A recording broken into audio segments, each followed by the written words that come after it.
Bismillahirrahmanirrahim.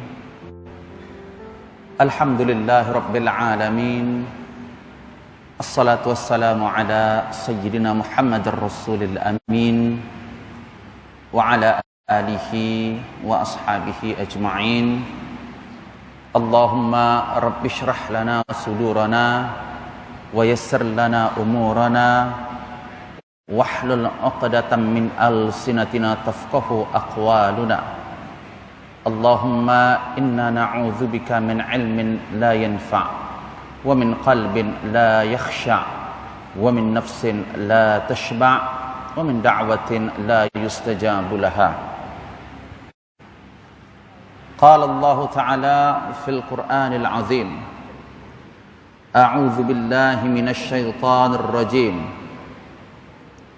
Ya ayyuhalladzina amanu taqullaha haqqa tuqatih wa la tamutunna illa wa antum muslimun. Shadaqallahul azim. Thumma qala an-nabiy sallallahu alaihi wasallam, man kharaja fi talabil ilmi wa huwa fi sabilillah hatta yarji'a aw kama qala an-nabiy sallallahu alaihi wasallam. Uhayyikum bitahiyyatil Islam. Assalamualaikum warahmatullahi wabarakatuh. Yang saya muliakan Tuan Imam Masjid Al-Bukhari hafizakallah, dan yang saya muliakan ahli jawatan kuasa, para asatidz wal ustadzat, a'azzakumullahu jami'an, serta yang saya hormati tuan-tuan dan puan-puan muslimin dan muslimat rahimakumullahu taala jami'an. Alhamdulillah, puji syukur kita panjatkan kehadirat Allah Subhanahu wa taala, yang mana pada malam hari ini kita masih lagi diberi peluang serta kesempatan oleh Allah Subhanahu wa taala untuk dapat hadir di rumahnya yang mulia ini, khususnya melaksanakan salat fardu maghrib secara berjamaah. Dan marilah kita memohon kepada Allah agar setiap ibadah yang kita kerjakan, terutamanya salat yang baru sahaja kita tunaikan, ianya mendapat taufik serta diterima oleh Allah Subhanahu wa taala. Amin ya rabbal alamin.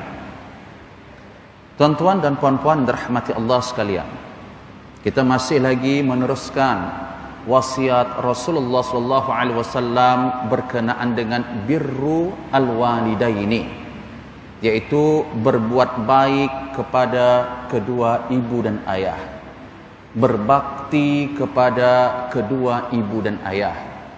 Jadi kalimat birrul walidaini ini amatlah penting untuk kita hayati, untuk kita fahami, karena apabila anak yang tidak memahami konteks ataupun mafhum daripada birrul walidaini seperti mana yang ditegaskan oleh Allah dalam Al-Quran dan juga sunnah Rasulullah, maka dibimbangi anak-anak ini dikategorikan orang yang derhaka kepada kedua ibu dan ayah. Dan kita tahu bahawa satu di antara 7 dosa yang membinasakan, kata Rasulullah sallallahu alaihi wasallam, yaitu ijtanibu as-sab'a al-mubiqat. Satu di antara 7 dosa yang membinasakan ini adalah uquq walidaini, yaitu mereka yang derhaka kepada kedua ibu dan ayah. Sebelum kita teruskan apa yang dimaksud dengan al-ihsan bil walidaini, yaitu berbuat baik dan berbakti kepada kedua ibu dan ayah, yang telah Allah nyatakan dalam surah An-Nisa ayat 36, saya juga ingin berkongsi kepada kita semua, tuan-tuan dirahmati Allah. Dalam satu hadis riwayat Abdullah ibn Mas'ud, ia mengatakan bahawa Rasulullah sallallahu alaihi wasallam Rasulullah sallallahu alaihi wasallam pernah bersabda, kata Rasulullah, ma ta'udduna ar-raqub fikum. Kamu tahu tak, kata Rasulullah bertanya kepada para sahabat, siapakah sebenarnya orang yang tidak punya anak? Atau bahasa ar-raqub di sini mohon maaf, akim, mandul ya, yang tidak ada anak. Jadi kalimat ar-raqub, kamu tahu tidak apa yang dimaksud dengan mandul, kata Rasulullah. Maka para sahabat berkata, ya Rasulullah, alladzi la yulad lahu. Orang yang mandul, ibu dan ayah ini adalah mereka yang tidak dikurniakan oleh Allah anak. Perhatikan hadis ini tuan-tuan. Maka apa kata Rasulullah? Qala Rasulullah sallallahu alaihi wasallam, "Laisa dzalik birraqub." Untuk pengetahuan Anda semua, bukanlah ini maksud seseorang itu mandul adalah tidak dikurniakan anak oleh Allah. Walakinnal ladzi la yuqaddim min waladihi syai'an.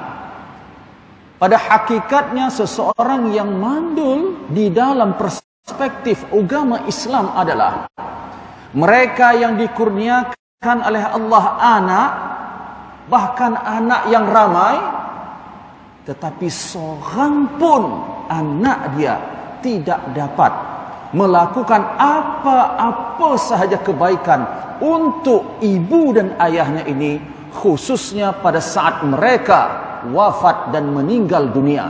Allahu Akbar. Ini hakikat mandul tuan-tuan. Ya Allah. Jadi mereka yang tidak memberikan manfaat apapun kedua ibu ayahnya tadi kepada kedua ibu ayah, khususnya pada saat mereka meninggal, di antaranya adalah anak yang tidak mampu menjadi imam bagi solat jenazah ayah ataupun ibunya. Benar, ini bukan diwajibkan kepada anak, tetapi dalam solat jenazah kita tahu satu di antara rukun solat jenazah ini ada doa. Doa anak tu, bahawa satu di antara tiga perkara yang akan dibawa oleh kedua ibu ayahnya walaupun mereka sudah pindah ke alam barzakh, doa anak kepada kedua ibu ayahnya. Jadi faham kita di sini, siapa sebenarnya orang yang tidak ada anak? Maknanya tuan-tuan yang dirahmati Allah sekalian, ini teguran untuk diri saya, bahawa bukanlah pasti yang ada diberikan oleh Allah kepada kita anak-anak yang ada di hadapan kita, membesar di hadapan kita, yang kita peluk, yang kita sayang sehari semalam, kita dikatakan orang yang bukan mandul. Masya Allah, bukan ini. Sama seperti apa yang Rasulullah tanya kepada para sahabat, atadruna mal muflis? Kamu tahu tak siapa orang yang muflis? Maka di dunia ini kalimat muflis kalau ditanya tentu majoriti manusia akan mengatakan orang yang tidak ada ringgit, orang yang rugi dalam perniagaan, mereka yang di blacklist dan lain sebagainya oleh kerajaan, and everything about muflis ni. Dan sahabat pun berkata seperti itu tuan-tuan. Ditanya oleh Rasulullah, kamu tahu tak apa yang dimaksud dengan muflis? Man laisa lahu dinar wala dirham wala mata' ya Rasulullah. Orang yang muflis adalah mereka yang tidak ada harta, tidak ada duit dinar, dirham. Kalau di Malaysia tak ada ringgit ya Rasulullah. Laisa dzak. Bukan itu yang dimaksud dengan muflis. Al-muflis minkum, orang yang muflis di antara kamu, kata Rasulullah, adalah menjaa yaumal qiyamah bi salatihi wa siyamihi wa zakatihi wa a'malihi as-salihah. Mereka yang nanti pada hari kiamat, pada saat berada di padang mahsyar, membawa amalan mereka yang begitu banyak dan besar. Amalan daripada apa? Daripada solat yang mereka dirikan di dunia, daripada puasa yang mereka tunaikan, daripada zakat yang mereka laksanakan. Semua kebaikan yang pernah mereka lakukan dahulu akan mereka nampak nanti. akan ditunjukkan oleh Allah Subhanahu wa taala. Tetapi bukan bermakna apa yang mereka lihat sudah pasti berada dalam genggaman mereka. Karena pada saat itu, kata Rasulullah, orang yang rajin beribadah ni tadi, yang banyak amalan solehnya tadi, pernah man akala mal hadha, dia pernah makan hak hamba ni. Masalah hak, harta, ini terutamanya dalam bab faraid, bab miras, harta pusaka, harta warisan. Tuan-tuan dirahmati Allah, berapa ramai yang kita dapati dan kita dengar, kita lihat di berita, bahkan di hadapan kita, adik-beradik putus hubungan keluarga karena harta pusaka. Tidak segan silu keluarga adik atau abang mengambil hak daripada adik ataupun abangnya. Allahu Akbar. Betul, nampak dia menang di dunia ini, tapi ingat di hari akhirat diambil pahalanya oleh Allah. Dia pernah memaki, dia pernah menzalimi orang ni, menjatuhkan nama baik orang ni, dan termasuklah juga dia pernah menumpahkan darah saudaranya. Orang seperti ini, kata Rasulullah, adalah muflis. Karena pada saat itu dia mesti mempertanggungjawabkan semua perkara yang pernah dia buat dulu di dunia. Meskipun dia orang yang saleh, tapi pada saat itu, yaumul jaza, hari ketika Allah membalas semua perbuatan manusia. Dan pembalasan ini, tuan-tuan yang dirahmati Allah, bukan karena Allah benci dan dendam, tapi Allah nak buktikan dan menunjukkan kepada makhluk sifat adil Allah Subhanahu wa taala, karena tak ada seorang pun pada saat itu yang dizalimi oleh Allah Subhanahu wa taala. Maka pada saat itu dosa dia kepada si fulan akan diberikan pahala dia. Apabila pahala dia habis, wa idza faniyat ma 'indu, habis pahala dia, masih lagi ada dosa dia yang perlu dia tampung, yang pernah dia buat dulu, maka bagaimana gantinya? Allah akan ambil dosa orang yang dizalimi tadi, akan diletakkan di bahunya, akan diberikan kepadanya, sehingga orang yang nampak dari awalnya tadi mungkin calon penghuni syurga, pada akhirnya turiha finnar, dilemparkan oleh Allah ke dalam api neraka. Demi Allah, tuan-tuan, khusus dalam bab menzalimi hak orang lain.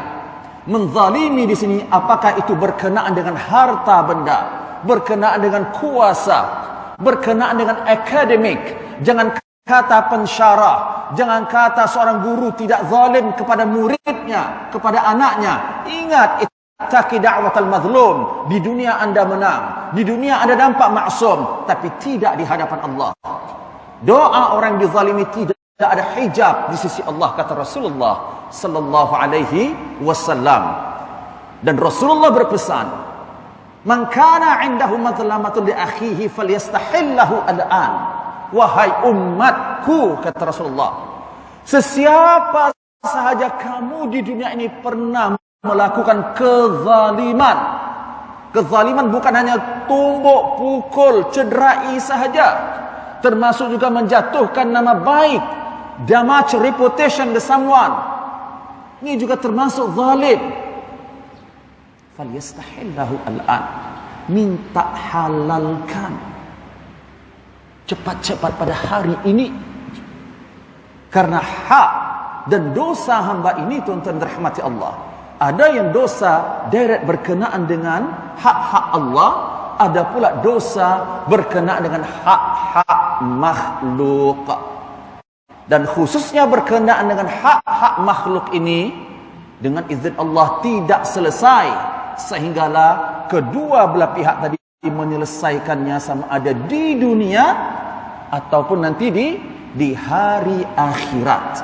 Masya Allah, hari ini masih lagi Allah beri masa kepada kita. Cek diri kita. Jangan dulu cerita zalim kepada orang lain. Tengok kita pernah zalim tak kepada anak kita, kepada keluarga kita, istri kita, suami kita, ibu dan ayah, adik-beradik. Cek dulu daripada keluarga yang terdekat, jiran dan lain sebagainya. Boleh jadi tanpa kita sedari kita telah menzalimi anak kita selama hari ini, tuan-tuan. Bagaimana caranya? Menzalimi anak kita dari dia lahir sampailah dia dewasa, tak pernah pun kita berikan informasi supaya dia takut kepada Allah, supaya dia kenal kepada Allah. Everything yang kita kenalkan kepada mereka adalah dunia dan jawatan dan harta benda serta kuasa. Ini sahaja. Jangan heran kalau anaknya sudah dewasa, berat betul nak solat Jumat, susah betul nak solat subuh. Kenapa? Karena dia mengambil contoh daripada ibu ayahnya. Dan saya bukan bicara saja, tapi ini berdasarkan apa yang disebut oleh Rasulullah. Kullu maulud yulad 'alal fitrah. Setiap bayi yang dilahirkan oleh Allah dalam keadaan fitrah, suci, bersih, Islam. Siapa yang mengotori bayi ini, tuan-tuan? Fa'abawahu, ibu dan ayahnya lah yang menyebabkan yuhawwidanihi wa yunassiranihi wa yumajjisani. Ibu ayahnya yang telah menyebabkan anak ini tadi menjadi Yahudi, anaknya menjadi Nasrani, ataupun anaknya menjadi Majusi. Wal'iyadzubillah min zalik. Nanti kita juga bincang bahwa apabila kita meneruskan wasiat Rasulullah berkenaan dengan berbuat baik kepada kedua ibu dan ayah, maka kita juga akan bicara tentang hukuman bagi mereka yang derhaka kepada kedua ibu dan ayah. Dan derhaka ini bukan hanya kepada ibu dan ayah sahaja, tetapi sebaliknya, kedua ibu dan ayah ini juga boleh dikategorikan derhaka kepada anaknya. Bagaimana, tuan-tuan? Salah satu kederhakaan orang tua kepada anaknya apabila seorang ayah tidak mampu memilih istri yang salehah untuk melahirkan zuriat yang saleh ataupun salehah. Masya Allah. Ini agak luas pembahasannya berkenaan dengan jodoh. Hati-hati ketika kita bicara, dah jodoh nak buat macam mana, habuan dia, dah ketentuan. Allahu Akbar. Kita diberi akal dan hidayah oleh Allah. Di dunia ini tempat kita diuji oleh Allah. Kita disuruh melihat dengan mata di muka kita dan mata hati, mana yang baik dan mana yang buruk. Kalau tidak, Rasulullah tak akan sebut yunkah au tunkahu al-mar'ah, nikahi perempuan itu karena 4. Yang paling utama sekali kata Rasulullah, lidiniha, karena agamanya, kecantikannya, keturunannya, dan hartanya. Fadhfar bidzatid din. 4 perkara ini hendaklah kamu prioritikan. Yang paling utama apa? Perempuan yang ada agama dan akhlaknya. Taribat siadak. Kalau kamu tidak menjadikan prioriti agama dan akhlak ni, kau akan rugi dan menyesal sampai bila-bila pun. Begitu juga dalam hadis yang lain Rasulullah mengatakan, man ja'akum rajulun man tardawna dinahu wa khuluquhu. Apabila ada lelaki yang datang ke rumahmu, wahai ibu dan ayah, wahai wali, siapa lelaki datang ke rumahmu nak melamar anak perempuanmu, dan kamu tahu lelaki ini agamanya baik, akhlaknya baik, fazawwijuh, nikahkan, terima lamarannya. Nabi tidak kata siapa yang datang dengan membawa kereta yang begitu besar, punya jawatan yang tinggi, dalam banknya, dalam ekonnya berjuta-juta ringgit. Bukan ini disebut oleh Rasulullah. Haula wala quwata illa billah. Kenapa? Karena rezeki satu ketentuan telah ditetapkan oleh Allah, tuan-tuan. Kita sanggup tinggalkan kewajiban kita kepada Allah karena takut hilang rezeki kita. Padahal kalau kita pahami betul-betul konsep rezeki, 24 jam pun kita bekerja siang dan malam. Kalau bukan dan belum rezeki kita, demi Allah tak akan dapat rezeki itu. Ini sesuatu sudah ditentukan. Ini bukan bermakna menafikan pekerjaan, menafikan usaha. Sebab ini sebab, ini adalah usaha. Tetapi yang menentukan rezeki itu adalah Allah Subhanahu wa taala. Nampak? Adakah diamalkan oleh umat Rasulullah? Selalunya apabila kita mendapati orang yang datang ke rumah untuk melamar anak kita, memang kerisauan kita pasti. Yang paling utama selalunya orang tua takut anak ni susah dalam bab dunia. Tapi dia tak cek siapa yang datang ni nak melamar anak aku. Pandai tak membaca Al-Quran? Betul tak surah Al-Fatihah yang dibaca? Yang diinterview di rumah, kerja apa? Kerjaya apa? Belajar di sini, kerja di overseas. Kita bangga dapat menantu seperti ini. Iya, itu rezeki tuan-tuan.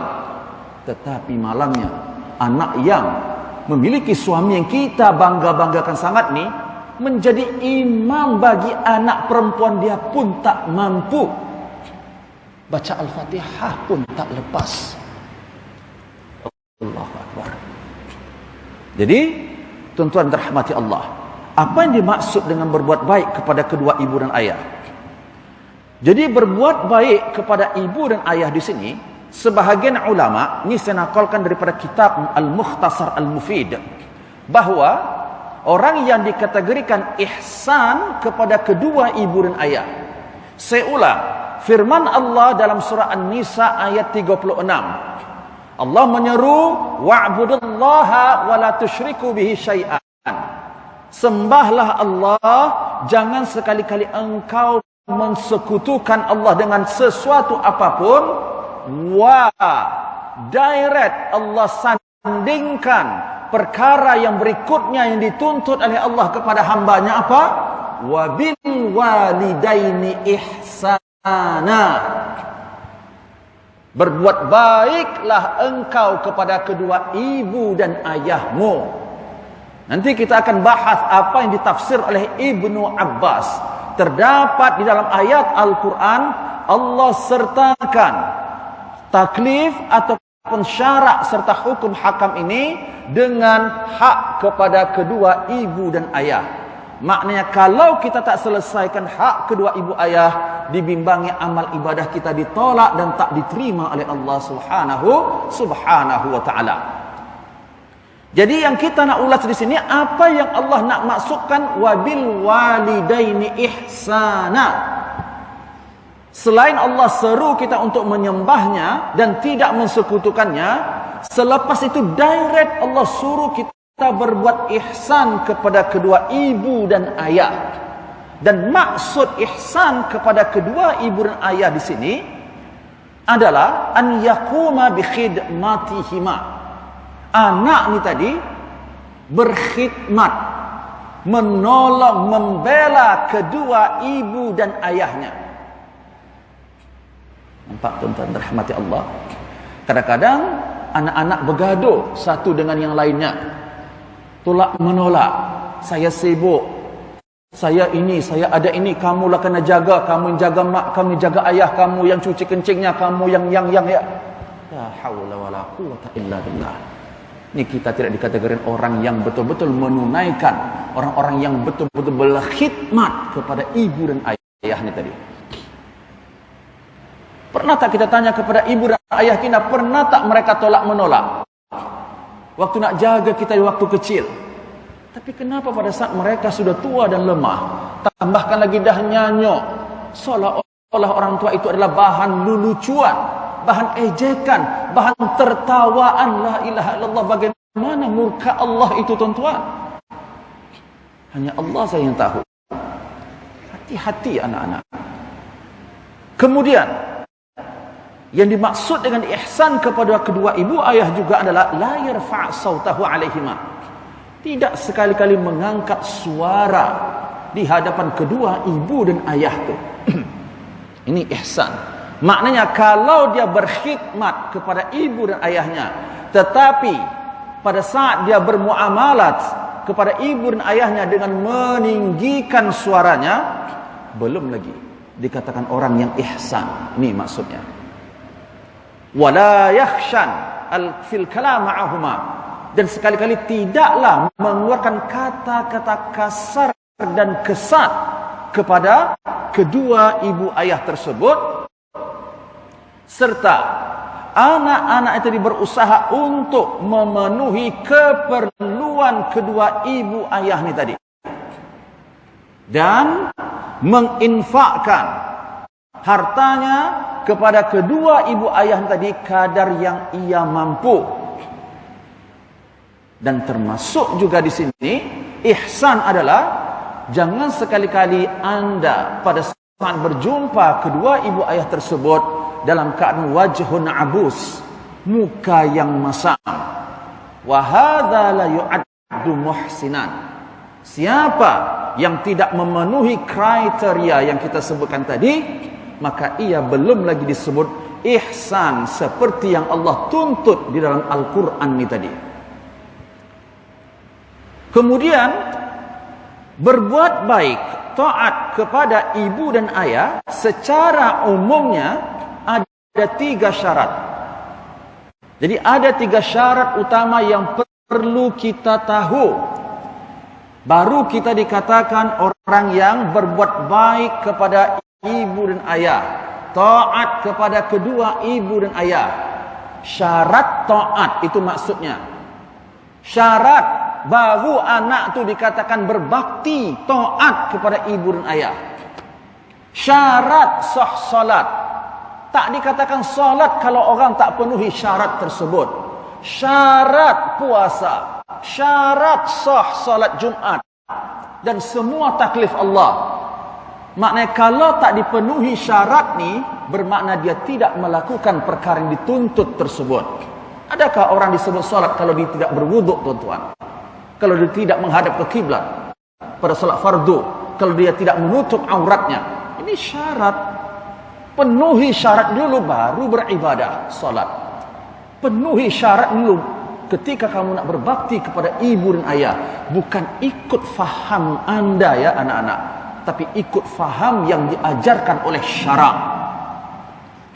Karena agama kita asas dan dasarnya adalah wahyu, bukan rasional, bukan logik. Jadi tidak pernah akan Anda membandingkan sesuatu perkara agama ini dengan akal.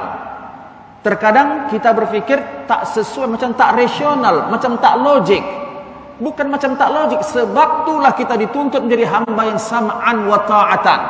Dengar dan taat. Satu contoh, agama yang kita tidak boleh menggunakan akal kita. Suka tak suka, kita wajib membenarkan dan percaya. Contohnya peristiwa Isra dan Mi'raj. Kalau kita fikirkan macam mana Nabi boleh naik ke atas langit pertama, kedua, sampai langit ketujuh, kemudian Nabi ke Sidratul Muntaha. Sesuatu kalimat naik dalam bahasa, adakah Nabi naik itu pakai tangga kah? Dan Nabi di langit itu yang dia pijak itu tanah kah, apa kah, karpet kah? Semua tidak boleh kita bayangkan dengan akal kita. Tapi wajib tak kita beriman dan percaya tentang Isra dan Mi'raj? Kalau tidak beriman, maka rusak akidah kita. Tak dikatakan orang yang benar-benar beriman kepada Allah. Ini saya nak bagi contoh kepada kita semua. Not everything, bukan semuanya kita boleh dengan logik. Logik kita yang kena tunduk kepada wahyu, bukan wahyu yang tunduk kepada logik kita. Jangan heran ada umat Islam yang di dunia ini mereka sangat banyak menggunakan akal, seperti Mu'tazilah, orang-orang yang liberal, sekular. Ini yang perlu kita berhati-hati. Jadi 3 syarat ni tadi. Apa? Syarat dikatakan seorang ini tadi berbuat baik kepada ibu dan ayah. Yang pertama, seorang anak hendaklah mengutamakan kedua ibu ayahnya daripada keinginan dirinya, istrinya, anak-anaknya dan semua orang lain. Jadi syarat yang pertama, kalau kita nak disebut sebagai anak yang berbakti kepada ibu dan ayah, pastikan kita di antara anak yang mengutamakan ibu dan ayah kita daripada istri, anak, bahkan seluruh manusia yang ada di muka bumi ini. Kita tidak bicara masalah infak, ya tuan-tuan. Mungkin masalah nafkah ini ada pembahasan dalam fiqh. Siapa yang perlu didulukan dan lain sebagainya. Tetapi dalam bab hak orang tua, bukan hanya nafkah sahaja. Keridaan orang tua itu maksudnya. Dan dalam satu hadis Rasulullah mengatakan, al-walid, ayah, awsat abwabil jannah. Ayah ini nantinya akan diberikan keistimewaan oleh Allah Subhanahu wa taala, merupakan pintu yang paling baik di pertengahan di antara pintu-pintu syurga. Masya-Allah. Al-walid, ayah. Dan kata ulama, kalau ayah sahaja merupakan sesuatu diistimewakan oleh Allah, ibu lagi lah. Maka Nabi mengatakan, fa in syi'ta, kalau kamu nak masuk melalui pintu yang paling baik ni, fa ad'ala dzalikal bab, maka kamu jagalah supaya dapat melakukan amal ibadah yang boleh memasukkan kamu ke dalam melalui pintu syurga tersebut. Au, kata Rasulullah, utruk, atau kamu tak usah indahkan dan kisah, main terserah. Kalau kamu nak masuk melalui pintu yang terbaik ni tadi, jaga hak orang tua, ayah dan ibumu. Kalau tak nak, bermakna kamu tak sudi nak masuk melalui pintu abwab, awsat abwabil jannah ni tadi. Awsat ini maknanya yang paling pertengahan, pintu-pintu syurga, kata Rasulullah sallallahu alaihi wasallam. Kemudian syarat yang kedua, tadi yang pertama mengutamakan keridaan ibu dan ayah kita. Tetapi tentunya keridaan ini tertakluk kepada keridaan Allah.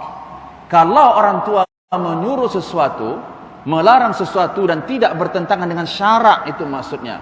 Tapi kalau ianya memerintahkan sesuatu yang tujuannya untuk maksiat kepada Allah, maka ini tidaklah patut untuk ditaati. Karena Nabi mengatakan, innamat ta'atu fil ma'ruf, ketaatan kepada kedua ibu ayah terutamanya dan kepada makhluk terutamanya tertakluk kepada perkara yang ma'ruf sahaja, perkara yang baik sahaja. Yang kedua, syarat seseorang anak dikatakan berbuat baik kepada ibu dan ayah tadi, an yuti'ahuma fi kulli ma ya'muranih bih. Hendaklah anak ni tadi mentaati kedua ibu ayahnya, apa sahaja yang disuruh oleh ibu dan ayahnya, dan menjauhi apa yang dilarang oleh anak ayahnya tadi kepada anaknya. Ayah dan ibunya minta, nak baliklah, mak rindu sangat. Saya mau tanya tuan-tuan, ini perintahkah atau tidak? Perintah itu apa maksudnya? Tuntutan. Tuntutan ini tadi sama ada daripada atas ke bawah, bawah ke atas. Atas ke bawah, contohnya bos perintahkan staf, anak buahnya. Ini dari atas, perintah ke bawah. Dan ada juga amar, perintah ini daripada bawah ke atas. Seperti kita berdoa kepada Allah. Ini kalimat tu amar, Allahumma ghafir. Ya Allah, ampunkan. Tapi bukan perintah ini kita perintah Allah, suruh Allah, tapi memohon kepada Allah. Orang tua ni tadi minta kita, nak balik ke rumah, nak tolong ibu, tolong ayah dan lain sebagainya. Bahkan mereka kadang-kadang mendiamkan diri sebab dia tahu perangai dan sifat anaknya masing-masing. Kalau salah cakap salah lagi, dia hentam ibu dan ayah ni. Ya Allah, bertaubatlah, minta ampunlah kita kepada Allah. Ini terutama untuk diri saya dan kita semua, ibu dan ayah yang dirahmati Allah. Jangan fikir sudah selamat sangat kita, yang kita selama hari ini solat 5 waktu berjamaah dan lain sebagainya. Tapi hubungan kita kepada ibu dan ayah kita sangat-sangat zero, sangat-sangat buruk. Allahu Akbar. Jadi yang kedua, syarat tadi, hendaklah anak ni mentaati apa saja yang diminta, diperintahkan, dituntut oleh ayah dan ibunya, serta menjauhi apa yang dilarang oleh kedua ibu ayahnya. Sawaun, sama ada perintah orang tua ni tadi sesuai dengan keinginan dia ataupun tak sesuai. Selama mana perintah dan larangan orang tua ini tidak bertentangan dengan hak-hak dan juga hukum hakam Allah. Yang ketiga, syarat untuk berbuat baik kepada kedua ibu dan ayah ni tadi, an yuqaddim lahuma, hendaklah anak ni tadi mempersembahkan, memberikan sesuatu yang sangat disukai oleh kedua ibu ayah ni tadi, tanpa perlu ibu ayah tu meminta terlebih dahulu. Dan anak yang memberi ini tadi tentunya perkara yang sangat-sangat disukai oleh ibu dan ayah tu. Kemudian pada saat anak memberi, ketika bagi kepada ibu dan ayah tersebut, jangan pernah sekali-kali merasa dah berjasa. Pada saat memberi apa yang disukai oleh orang tua tersebut, hendaklah dalam hati ini merasa sangat kerdil. Tidak ada apa-apa yang saya bagi kepada orang tua ni dibandingkan dengan pengorbanan yang telah mereka berikan kepada saya. Hati-hati. Anda taat kepada perintah ibu dan ayah. Anda tidak bercakap kata-kata kasar kepada ibu dan ayah. Tetapi kita pada saat memberi sesuatu kepada ibu dan ayah, kita rasa dah berjasa betul. Ini tak cukup syarat berbakti kepada kedua ibu dan ayah. Ini saya nakalkan daripada kitab Birru Al-Walidaini yang disusun oleh Dr. Abdul Rauf Al-Hanawi. Jadi tuan-tuan yang dirahmati Allah sekalian, bahawa Al-Quran yang kita sebutkan tadi menuntut kepada hamba-hamba Allah yang tadi untuk berbuat ihsan kepada kedua ibu dan ayah. Dan terdapat, kata Ibnu Abbas, 3 ayat di dalam Al-Quran Allah kaitkan, maknanya Allah sandingkan dengan 3 perkara. Maknanya perintah Allah ni tadi Allah sandingkan dengan 3 perkara. Kalau 3 perkara yang disandingkan oleh Allah ni tadi tidak dibuat, maka perkara yang kita buat perintah Allah tu tak diterima oleh Allah. Ini kata Ibnu Abbas. Apa 3 perkara yang Allah sebut dalam Al-Quran bersamaan dengan perintah Allah? Yang pertama, Allah berfirman, wa aqimus salata wa atuz zakah. Tunaikan salat dan keluarkan zakat. Wa, salat dan, bukan salat kemudian, dah. Sama position ini. Kata Ibnu Abbas dalam tafsirnya, man shalla, siapa yang salat tetapi tidak menunaikan zakat, lam tuqbal minhu as-salah, tak diterima oleh Allah salatnya. Jaga. Sebab tu kenapa penting sekali kita belajar tafsir Al-Quran, biar kita faham nas yang Allah sebut dalam ayat-ayat Al-Quran tu, terutamanya surah Al-Mulk yang kita baca setiap malam. Salah satu fadilatnya agar kita terhindar daripada azab kubur. Ya Allah, ruginya tuan-tuan dirahmati Allah. Allah beri waktu, Allah beri kesempatan, Allah beri kita akal lidah, tapi tak dapat kita baca hanya surah Mulk pun 1 malam setiap hari. Tak dapat. Sebab letih, sibuk sungguh dengan dunia kita. Ini yang kita bawa dalam kubur. 30 ayat apabila dibaca oleh anak Adam ni setiap malam, maka ia akan terhindar daripada azab kubur. Saya mau tanya tuan-tuan dirahmati Allah, anda dan saya tahu tak apa yang berlaku pada orang-orang yang sedang berada di alam barzakh saat ini? Kalau nampak kita, ya Allah, semua tak ada masa nak fikir dunia, semua akan taat kepada Allah sebab tak nampak. Begitu juga ruginya kita yang kita tak ada sempat untuk mengamalkan satu zikir yang diajarkan oleh Rasulullah.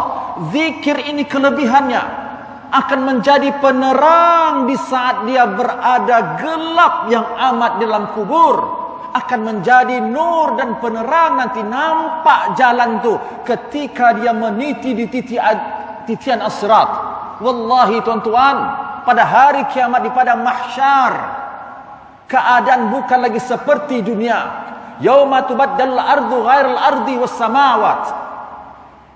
Hari itu kata Allah, bumi bukan lagi seperti bumi yang kita pijak.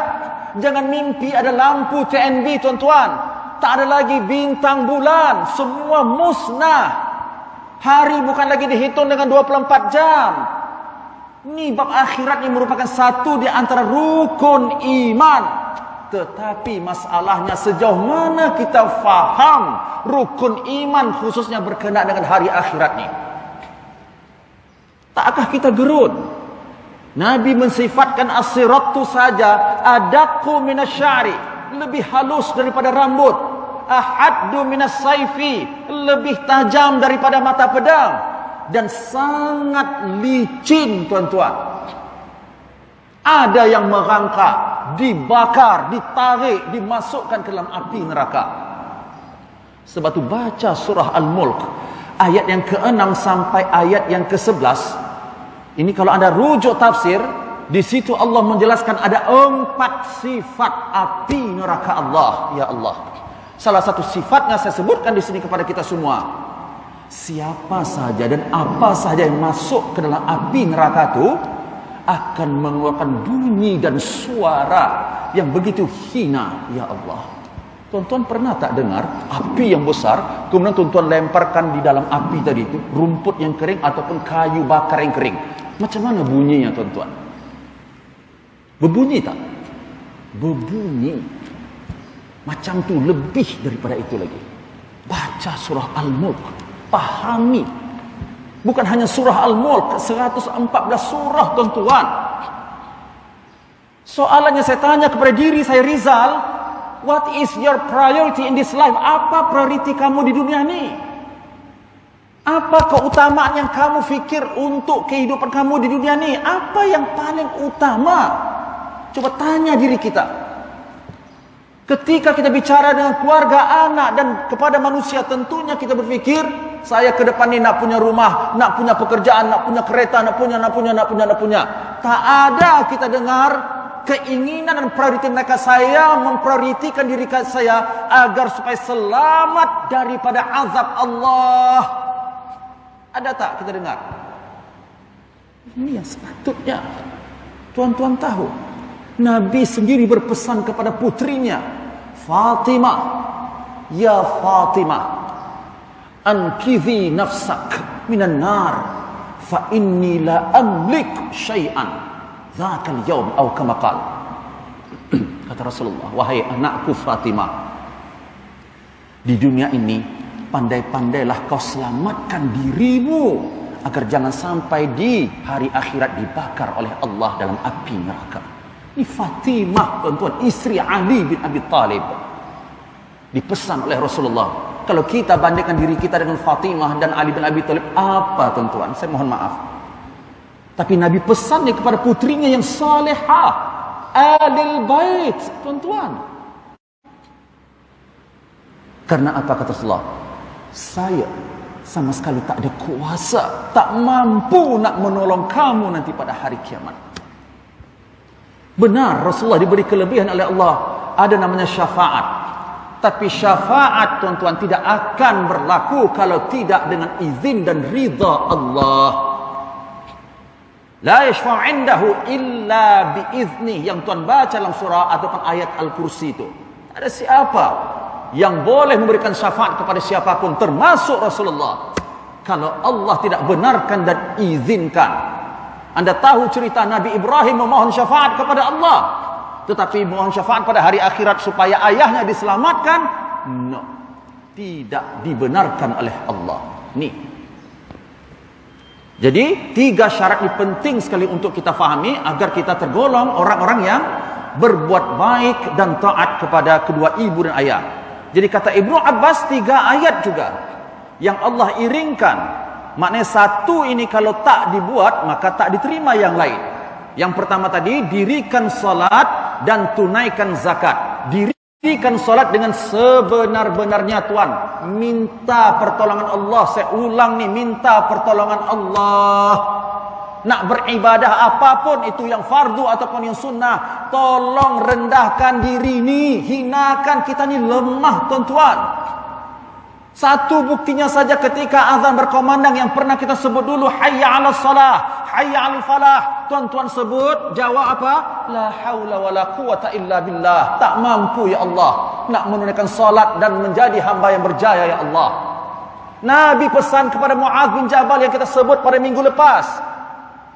Allahumma a'inni 'ala dzikrika wa syukrika wa husni ibadatik. Ya Allah, tolonglah aku ya Allah agar dapat menjadi hamba yang bersyukur, hamba yang senantiasa ingat dan tidak lalai, dan juga hamba yang senantiasa melakukan ibadah dengan sebaik-baiknya ya Allah.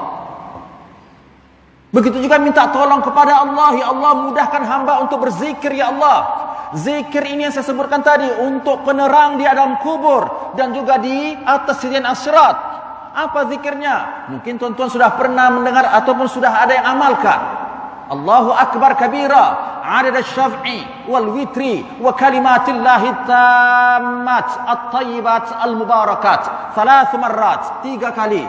Kemudian la ilaha illallah adad asy-syaf'i wal witri wa kalimatillahi tammat at-tayyibat as-salihat. Man qara'a hadza fi kulli duburi salatin wa idza akhadha matja'ahu. Bila dibaca zikir ni tuan-tuan, selepas solat fardu terutamanya, termasuk juga solat sunnah, dan ketika nak tidur, kunna lahu nur, kata Nabi. Zikir ni akan menjadi nur dan penerang baginya ketika dia berada di alam barzakh, ketika dia meniti di tempat yang begitu gelap pada saat di atas titian as-sirat. Yang kedua, saya tambah sedikit, Allah sebut wa ati'allah war rasul. Maknanya ada 2 perkara yang Allah kaitkan, iringkan. Tidak diterima satu kalau tidak dilakukan dua-duanya, itu maksudnya. Apa ayatnya? Allah sebut dalam surah Ali Imran ayat 132, wa ati'allaha war rasul. Taat kepada Allah dan taat kepada Rasulullah. Mentaati Rasulullah tanpa ada syarat tuan-tuan. Tanpa ada sedikit pun kita rasa ragu, apatah lagi mempertikai yang disuruh oleh Rasulullah. Tapi kenapa ramai kita mempertikai, bahkan takut sangat nak buat apa yang disuruh oleh Rasulullah? Ittaqin nar. Jaga, jauhi diri kamu daripada neraka walaupun hanya bersedekah dengan sebelah tamar, kata Rasulullah. Takut miskin nak bersedekah. La haula wala quwata illa billah. Ragu nak buat apa yang disuruh oleh Rasulullah. Padahal tidak akan miskin orang yang bersedekah di jalan Allah. Dan yang ketiga, kata Ibnu Abbas, ayat yang Allah sertakan antara satu dengan yang lainnya, anishkurli wali walidaika. Bersyukurlah engkau kepadaku, kata Allah, dan kepada kedua ibu dan ayahmu. Maknanya kata Ibnu Abbas, man syakarallah, siapa yang bersyukur kepada Allah, walam yashkur liwalidayhi, tapi dia tidak pernah bersyukur kepada kedua ibu ayahnya, lam yuqbal minhu, tak diterima syukur dia tadi kepada Allah. Ini saya nakalkan daripada kitab Tanbih Al-Ghafilin lil Imam As-Simarkindi dan juga kitab Az-Zawajir libni Hajar Al-Haythami. Wallahu a'lam bissawab. Insyaallah akan kita teruskan nanti apakah ya dan siapakah model, siapakah contoh yang disebut oleh Allah dalam Al-Quran Karim orang-orang yang berbakti kepada kedua ibu dan ayah. InsyaAllah kita baca kafaratul majlis. Bismillahirrahmanirrahim. Subhanakallahumma bihamdik asyhadu an la ilaha illa anta astaghfiruka wa atubu ilaik. A'udzubillahi minasyaitonirrajim. Bismillahirrahmanirrahim. Alhamdulillahirabbil alamin. Assalatu wassalamu ala asyrafil anbiya'i wal mursalin wa ala alihi wa ashabihi ajma'in. Allahumma ighfir lana dhunubana wa liwalidina warhamhum kama rabbawna shighara. Allahumma rabbana zidna uluman wa tanfa'una fid din wad dunya wal akhirah. Allahumma khtim lana bihusnil khatimah wa la takhtim alaina bisu'il khatimah. Rabbana atina fid dunya hasanah wa fil akhirati hasanah wa qina adzaban nar. Wa sallallahu ala sayyidina Muhammad wa ala alihi wa ashabihi ajma'in. Walhamdulillahi rabbil alamin. Assalamualaikum warahmatullahi wabarakatuh.